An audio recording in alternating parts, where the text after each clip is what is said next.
Hi guys, eto na yung sikreto ni Miss A.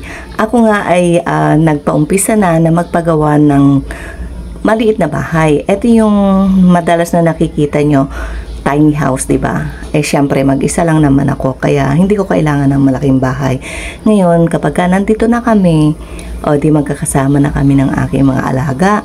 Tapos, hindi na rin ako mamamasahe dahil malapit na ako sa kapilya, which is yun ang talagang pangarap ko na makatira sa malapit sa kapilya para kahit na anong oras ay makakapunta ako, di ba? So, kung kailangan na hinahanap mo yung presence ba ng Diyos, ay madali lang yung aking tatakbuhin para makapanalangin. Yun lang naman yung aking pinakahahangad ngayon sa aking pagtanda, na ma-focus ko yung aking paglilingkod para sa aking kapayapaan. Heto na nga, yung initial na materials na gagamitin namin ay coco lumber lang at saka manipis na plywood kasi gagawa kami ng formas para sa aming footing ba yun?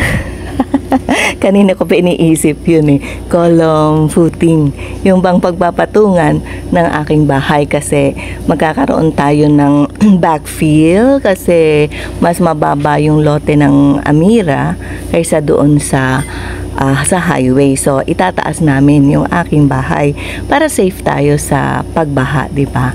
Kung sakali na tataas nga yung tubig, ay mas mataas pa rin ang flooring ng aking bahay.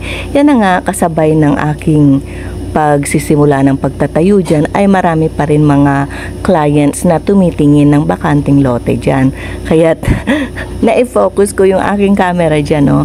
Yung mga bakante ay nandun na sa mga dulo kasi sa unahan ay nabili na. So, ganun kabilis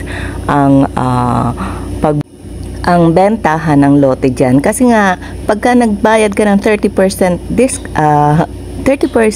ng total contract price, ay meron kang libreng bahay kubo. So, tara na, bili na tayo guys, para may kapitbahay ako, nakakilala ko. At ayan na nga, yung butas na paglalagyan ng pinakaposte, hindi pa gaanong malalim pero may tubig na. Kaya, sa bagay, sakto lang naman yung lalim na nagawa nila para paglagyan ng poste.